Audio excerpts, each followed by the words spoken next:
I dropped off my load of lumber. If you can see that, it's 8:17 in the morning. And my phone made a bunch of noise. It's going to take me 64 miles to go to where I'm picking up in Chicago, downtown. It's got a 1 o'clock pickup time, but they said I can check in at 11. The funny thing is that, I don't know if I can get it much shorter than 64 miles, but they gave me 31 miles to get there. Sometimes that happens. It's pretty rare that I have,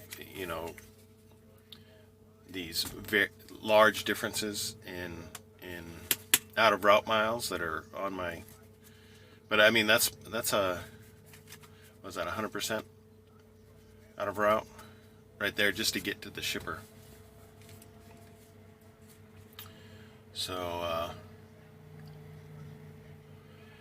and this delivers in Indiana, and I don't live in Indiana, so I put in a message to my fleet manager to see if I go home on this load, because calculating based on the mileage, well, it's going to be even greater than that. It'll be close. We're allowed up to 10% out of route in order not to be, I guess, penalized on our average. But this is an average, and sometimes out of route you can't help. Based on where you're allowed to drive, because our miles are, I think, from what I understand, are based zip code to zip code, and Chicago's a big place. Chicago's a big place, so zip codes are very, I guess, close to each other. I could be on the far end of the particular zip code I'm in and have to travel 30 miles just to get to the other side of the zip code. So, because I'm in West Chicago right now. Anyway, right as it is, if I go home to the Madison yard, I'll be looking at over 50% out of route. And that sounds bad, because it is. But you have to take into account that this is averaged in with all of my other assignments for the entire quarter. So, yeah, it's one big blip on the screen, but I mean, when it averages out, it may move it a little bit up based on where it currently is, which I don't know where it currently stands. I haven't checked in the last week. But those kind of things, they make me nervous. And it's only like 2 or 3 hours from my house where this delivers. So, but it's that extra mileage traveling from Madison to Indiana. That's all extra miles that I'm not paid for, in a sense, if that makes sense.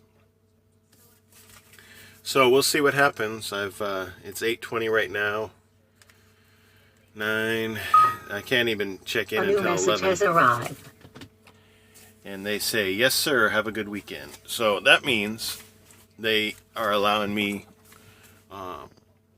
to take the load home, which is fine. The outer route still counts against me. Just because you get permission to travel home with crazy out of route, and that's snow, very dirty snow. Just because they give permission for you to go to a certain location, this is West Chicago. I'm going to go into downtown Chicago, into an industrialized area that I've been to a couple other times. And I'm getting steel tube that I apparently have to tarp. Last time I went there, I got huge steel tube. I mean, it was probably 12 feet tall when it was all stacked up. And it was like 30-mile-an-hour winds. And I had to string straps through these tubes. Luckily, there was a 2x4 on the ground with a nail in it, so it allowed me to shove it through, grab my 4-inch straps and pull them through. Otherwise, all the other truck drivers that work for different companies, they weren't doing gut straps. So, but I didn't feel safe without, because it was tall, and I didn't want tubes all over the highway. And that load said tarp, but when I showed up, they said no, don't tarp. So hopefully this is either a short set of tubes, but otherwise they take a long time to load you, and if I have to tarp, most likely it'll be lumber tarps, and that extends my time. So I started my day at 6, so I have until basically 8 o'clock, a little after 8 p.m. to get home. And if I get loaded before 1, 2, I have 6 hours to get home, and it's probably about 5, and it may take almost 6 hours because I'm in downtown Chicago and I've got to try to get out of there. So we'll see what happens. I just love being in Chicago on Fridays because there's so many questions on whether or not I'm making it or not. We'll see. It is 12:09 and it's basically 5 hours from home. And let's see. What does that say? 7. Oh man, that's no good. So I'm now working off my 14-hour clock, which will take forever to focus. And no, I can't tap on my phone to make it focus. See, watch. Tap, tap, tap. Yeah, nothing works. You just got to make it up. It's because there's 2 cameras going. 7 hours and 54 minutes left on my 14-hour clock. So that means they have 2 hours and 54 minutes for me to get loaded, secured, tarped, and out of here. Odds are, since I've been here for 2 hours and 31 minutes, that may or may not occur. So, yeah. So we shall see. We shall see. I know this place is notoriously it takes longer than many other areas to load. They have a lot of trucks they put through here.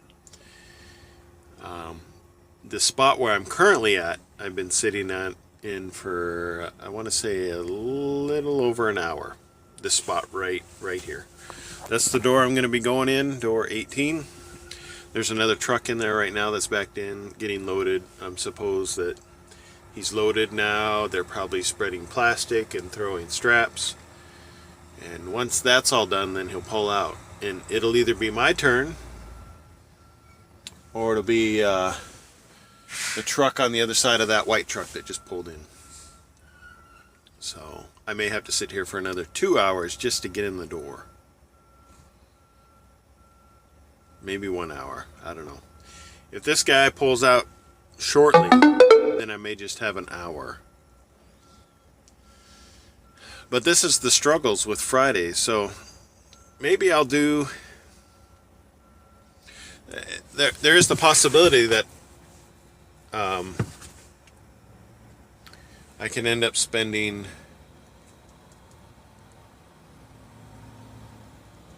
about 5 hours here and not have enough time to get home. There is a limited amount of parking outside of this gate.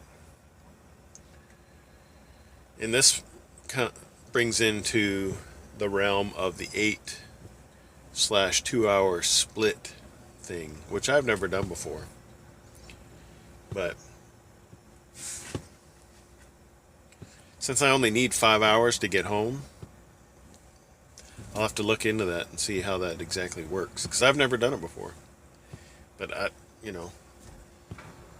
it beats driving a couple hours, then and then getting up. I don't know if you saw the helmet. I mean, not to point out people, but his helmet had the ratchet system in the front where the visor was, so it's like right in the middle of his forehead. He has this little dial knob that, and I thought of something funny. Anyway, that's it for now. We'll see what happens. Okay, it's 12:18. I went inside just to because another driver went in, this guy in the white truck, and I wanted to make sure that the desk there, when we go in, we're supposed to give our paperwork to an individual, or if the individual isn't there, there's supposed to be a desk. And there is a desk in there, but I didn't know for sure if that was the right desk. So I went in and double checked, and that was an interesting conversation.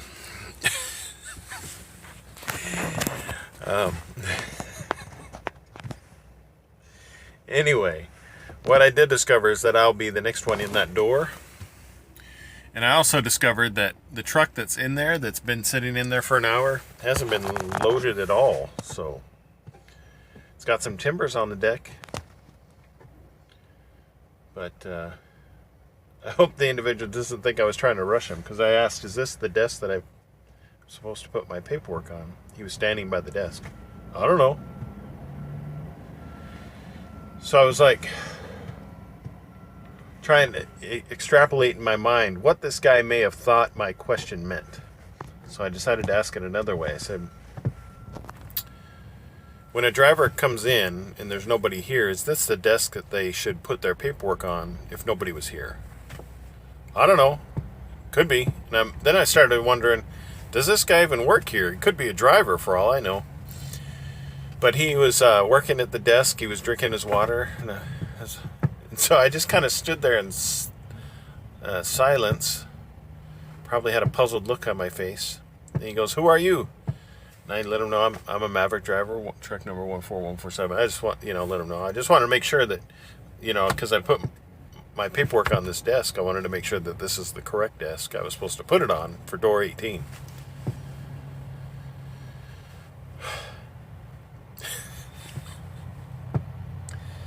So he had a couple more comments, but that was the funniest experience ever in a long time because of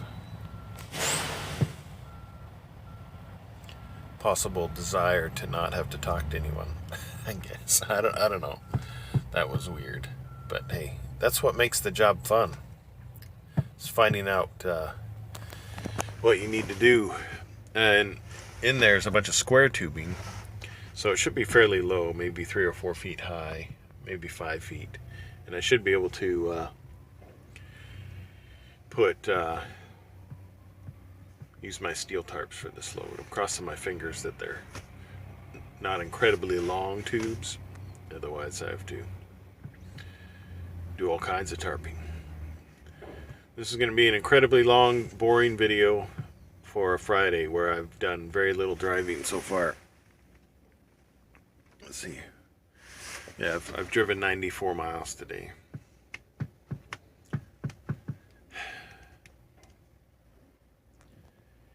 I love Chicago. Did I mention I love Chicago on Fridays? Yeah, I do.